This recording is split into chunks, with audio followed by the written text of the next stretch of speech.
Hi, everybody. Welcome back to Lex Gray Show. I am Lex Gray.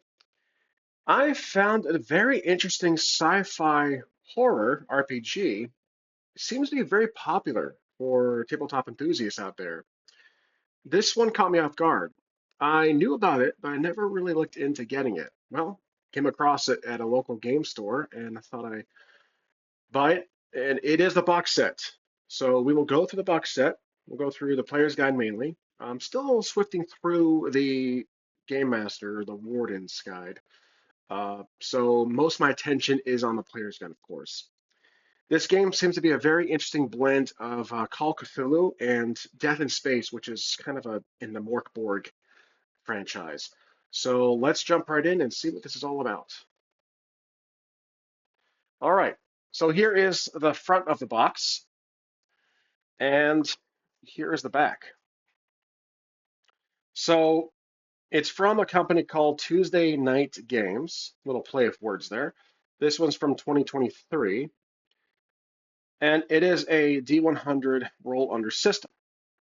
Now, what I mean by Call of Cthulhu and Death in Space is that it has that cosmic horror in it with aliens and such. And then with Death in Space, it's a very deadly game. Your character's not a hero. They are a mechanic, a marine, a scientist. They are the lower echelon of some big conglomerate. And you are out there in the depths of space to most likely die. But you have a chance to explore or to serve a purpose for this company. So when I was going through this, I was getting vibes of my own Sector Void setting, which is a very, I'm using that very loosely. Sector Void essentially is my own in progress setting where it is a Wild West sector in space, mostly inhabited by human clans and tribes and factions all spread out through planets, asteroids, and unknown sectors or unknown areas, regions within the sector. And there is a huge company, a galactic influence called the United UGO, so United Galactic Order.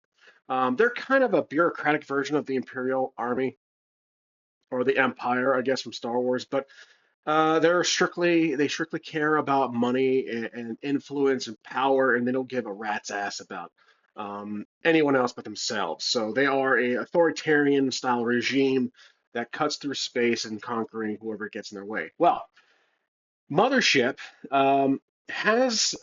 I feel like Mothership can be a great system to use for my Sector Void campaign.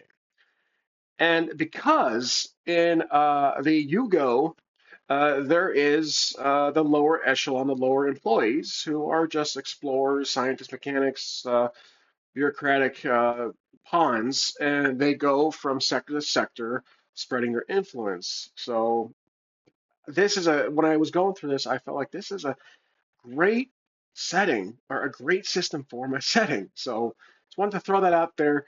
Sorry for the tangent, but I feel like this system deserves a place on my channel.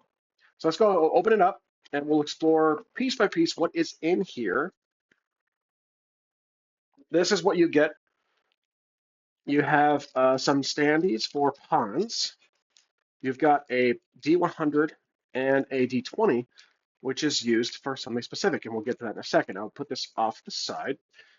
There is an app, the Mothership Companion. I have used the app myself. It is fantastic, very professionally made, very handy, and very quick character generation with a few extra benefits. It does everything for you, all the math, and the UI is very friendly, and I recommend giving it a try. It is free, and there is a dice roller. So with that, we'll put that off here.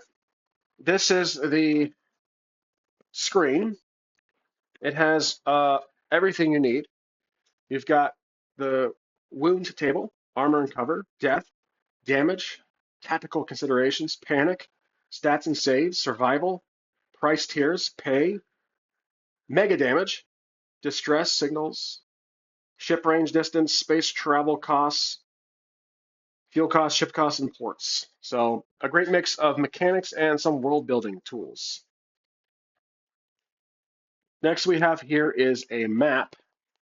Obviously, I can't open it completely on screen here, but I can at least show you half and half of what it looks like. So this is one half, and there is one half. We'll have it upright so we can see this legend down here. All right, that's a map. Next, we have the actual pawns, which these standees are here for. So there's two of these cardboard pawns, and they are double-sided, like so. That's great to use. I think these are your player characters, and you have some a boss here. So these are included in the box. Now, to me, the most important part, the player's guide. Let's put this off to the side. We will still go through it, but let's quickly zip through the Mothership Sci-Fi Horror RPG. Let's give credit where credit is due. So we have some tables here already in the beginning. I'm getting some Borg franchise style design here. So the Borg games, Death in Space, Cyborg, Pirate Borg. There's always tables on the front. I don't know if there's a relation between this creator or the Borg series, but Exalted, I think it's the company's called. But this is great to see in a lot of the smaller packaged games. There's tables here off the start, and that will inspire anyone who plays solo, like I do. So, created by Sean McCoy, edited by Jared Crater. And this is the first page. This is the entire page for how to make your character. It's all in one face, essentially two pages, but one simple section. You don't need the actual book here. The character creation process is actually on the character sheet. You do need a book for, gear and such and skills and descriptions, but you can just use the character sheet to start. It's really neat. And this shows you step by step on everything you do as long as you stick within the pattern. And further on character credits, you have Marine, Android, Scientist, and Teamster loadouts that give you some starting gear, trinkets, patches, equipment, pets, carrying capacity, firearms. So there is weapons in this, obviously. Sci-fi, future weapons, armor with some visuals, safety instructions, how to be a great player, dice notation. Then we get to the actual game mechanics. This is split into a few here. We have stat checks with saves, modifying stat checks and saves. Stats are strength, speed, intellect, and combat. So you have to basically roll at or below to be successful. Okay, modifiers, disadvantage and advantage. You have saves, sanity, fear, and body. Like I said, advantage, disadvantages. Critical success and failures basically work on doubles. So if you have doubles below, it's a critical success. If you have doubles above, it is a critical failure. And you have to do essentially a panic check. You do gain stress if you fail rolls. Like I said, it can be a deadly game. So here is about stress, how to relieve stress. Panic check, which is the D20. That's the yellow die. This one is specific for the game. There is the one exclamation mark. That's a fail. You roll at or below, I think, no, at or above. Roll greater, I'm sorry, roll greater than your current stress, not at. At or below, it is a fail. So that's one little thing you have to get used to, is the slight mechanic different from D100. They have no skill stat checks. You have trained skills, expert skills, and master skills. These give you modifiers expanding the window of success on your stat scores, as long as the stat check is within your actual listed skill. They can train skills which take a lot of time. 2 years, 4 years, 6 years. Obviously, there's exceptions if you have military training, which you can also die in, by the way, which I thought was hilarious. That was giving me some Traveler vibes. Turn order, this is combat, violent encounters, that's called surprise. Fairly straightforward combat sequence. How you take attack. There's damage. You wear armor. There's kind of two different types, or I should say, two extensions of armor. You have armor points. Anything below it is fine. If you take damage exceeding armor points, it is destroyed. Some armor also has damage reduction, which it always reduces a fixed amount, and then anything exceeding goes to your character. There's cover. Now, with damage, there is some steps. You have to, if it exceeds and you take damage, you do have a small health pool on your character sheet. Let's go back to the actual character sheet here. And anything exceeding goes to the wound. And then you have to roll on the wound table. Then anything after that, if you reset your health back to maximum, anything carries over reduces the current, I believe. So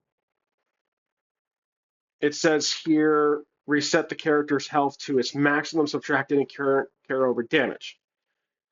I might be mistaken there. It could be your maximum, current maximum. But let's see. When taking damage, subtract it from your health. If your health reaches 0, gain a wound and roll on the wounds table, which is here. Then reset the character's health to maximum and subtract any carryover damage. Once your character suffers that maximum wounds, which is this, you would do a death save, which is right here. So as I'm seeing this, I don't know why I'm spending so much time on this, but I'm seeing it as the current health count gets subtracted. But if you want to correct me on that, and the maximum, which would be interesting and more difficult, then it would be the maximum. Anywho, there's armor. Cover also has its own armor points. So insignificant cover has 5 armor points. Light cover has 10. Heavy cover has 20 with a DR of 5. Then there's wounds. Depending on the type of wound you take via the weapon you are being attacked by, blunt force, there's bleeding, gunshots, fire explosives, and gore massive. So this table here, whatever type of uh, wound you take, you roll a d10. Zeros count in this game. The 10 does not. So 0 through 9. So essentially what I'm trying to say is that it's 0 through 99. So when you have a d100, it is just 0 through 99. There is no 100. You count 0, which is good. 0 is a critical success. Well, a success. You still have that double mechanic. Now, death saves, you have 0 is you're unconscious, 1 through 2 is you're unconscious and dying, 3 through 4 is you're comatose, 5 through 9 is that you have died. We're making a new character. Now, I I love this page. It is a great visual, great artwork combined with making sense, and I'll show you why. So this is distance. This is range and distance. You have adjacent, which these guys here are getting killed by this giant deformed alien. Then you have close range, which is right about in this area here. These guys are close. You can still get touched. You can still be reached. It can get to you, as it says here. You have this guy here. You can shoot it at long range, and then you have extreme range, which is down here. You can hear them scream. I love this continuous image here with the rules lining up with these victims or these potential victims here. Absolutely love this page. That really caught me laughing when I opened it up. Then you have survival. These are things you can consider or keep out. Really, I see this as a modular page. You have atmospheres for planets. You have bleeding, which can continually hurt your character. You have sickness. You have exhaustion. You have food and water, oxygen, radiation. You have stim pack overdose, temperature, extreme cold heat. Further, you have medical care, so short-term recovery, long-term recovery, of course, medical treatments, tail to roll on. Then we get to some examples of play. You have ports, which include port classes, how to take shore leave. You have contractors. Now, I believe these are basically your retainers, your minions, your hired help, hired contractors, of course. Different types of contractors. They have their own little stats. Now, if there's no bestiary here just yet, or could be in the players, the warden's operations. NPCs have a reduced amount of stats. It is strictly combat, instinct, and max wounds. that makes things a little simple and great for solo play. Again, I do solo on my channel. That's why I took an interest to this game, plus the whole sector void. So as you can see, you have combat, instinct, and max wounds. This is a blank character sheet, so you can copy and print or get it from the website, obviously. Like I said, you have your personal details, and then you go through, you follow the arrow, you roll a d10 plus 25 for each stat, roll 2d10 plus 10 for each save, and select your class, stats and saves, and modifies based on each type of class. You roll 1d10 plus 10 for your health. Your wound starts at 2 unless you're has a mod from the class. Stress starts at 2. And I think you move on to trauma response. Then you have your equipment, which you can get from your class. Number of points is down here. Credits, you roll 2d10 times 10. Then you have the skill page, which if you were to print this, it would be double-sided. So this is on the back of your page here. Each class has everything listed here, what you can start with, and you have the prerequisite. So you need a skill here to have one here, and then to have one here. And skill and training conditions down below. And that's the book. And look at this. How to play Mothership. On the back of the book, there is a very simple, compact explanation for the game and how to play the game. Now, with these in mind, simple stats, the multiplying method for credits, the class system, some skills, I'm getting some very OSR vibes here from this game, and I want to give credit to where credit is due. This really can be well. I believe you can really use this in an OSR vibe setting, a very deadly game where player skill triumphs over character skill for the most part. So that is the player's guide. Now let's move on. We'll do a quick little skim through the Warden's manual. The Warden's manual is right here, right below the player's guide. Like I said, I have not gone through this thoroughly to really give you a full explanation, but we will drive through it, take a little tour. So here's a table in the beginning. There's the first page right here. Preparing your first session. So tips for Wardens. Starting scenario. Find a horror. Now, can you see why this game would be terrific for solo play? Surviving the nightmare. Something to solve. Puzzles, everyone's favorite. Creating compelling answers. Someone to save. How to draw a map. Tying it all together. So the third act, if you want to go through a story format, running your first session, gives you the supplies, which are all in the book, most of it, besides the notebook. Safety instructions, playing safe, obviously. Everyone has their preferences. Running it for strangers is very important. How the game works, step by step. Describing the situation. Setting the stakes. Player agency decision making. Resolving the action, interpreting failure. I have been missing some of these sections here, so I do apologize. That's actually a good thing to note. Each page takes care of everything you need. You don't need to skip to multiple pages to find one topic or to learn one topic. Every mechanic, or at least one subject, is on one page so far. So me missing the second page is proof that I am used to having one page, these 2 pages covering one whole topic in a sense. So as we can go back here, we can see that how to draw a map, how to key your map, type it all together. There's a picture there, teaching the game, Warden etiquette, how the game works, which is continued from that, so I stand corrected there. The answering players' questions, player agency and decision making, interpreting failure, making the house rules. Making up house rules are very important, and it really emphasizes that. Making good rulings, social encounters, violent encounters, running investigations, ships and space, building your campaign. This is probably going to be my favorite part because I remember there are tables back here.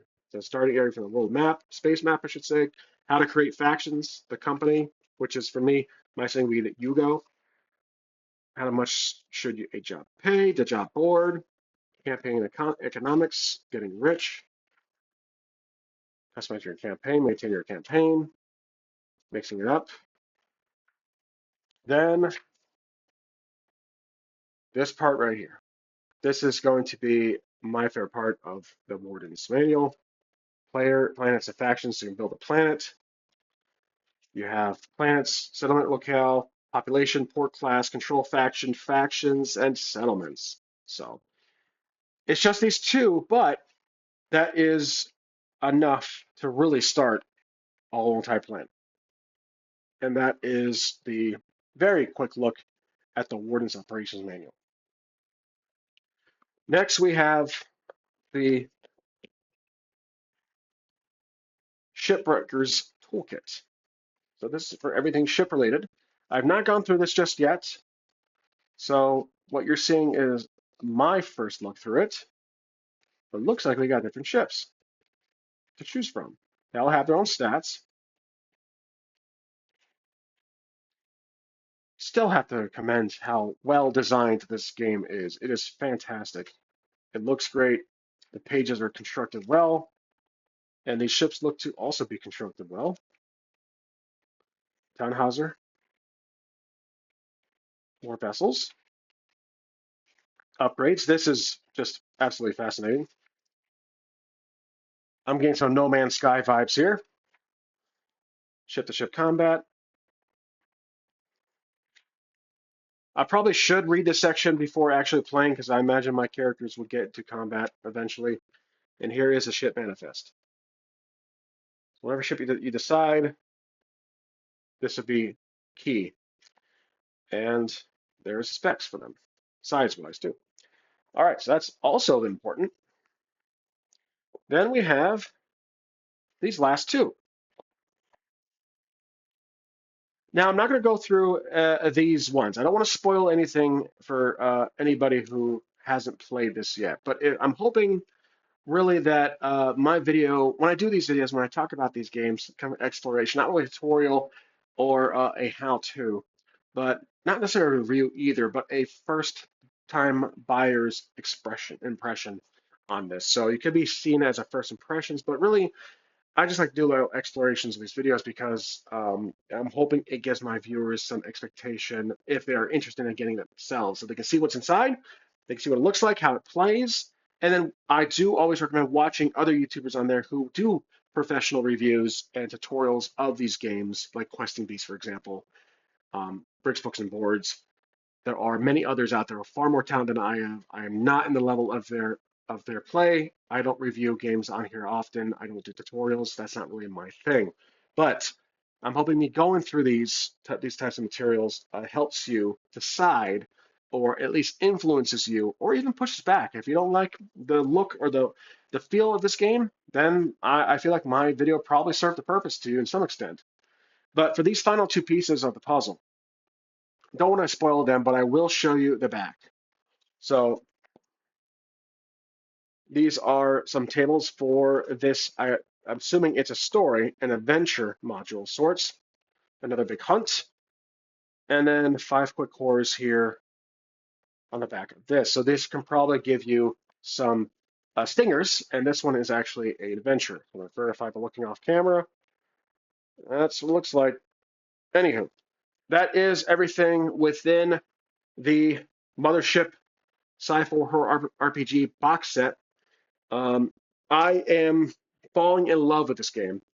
I enjoy a lot of games out there, a lot of tabletop games, but there are a handful of few that I always feel like I'm addicted to for just months. And I think this is starting to have that. I'm starting to have that feel with this game. So it looks great. The game is very straightforward. There is a fair amount of rules that are not a burden. The visuals are terrific, and it fits perfectly into my sector void idea. So that's going to be it for this video. Thank you for watching. I'll see you next time. Please feel free to subscribe, like, share, and comment. And till next time.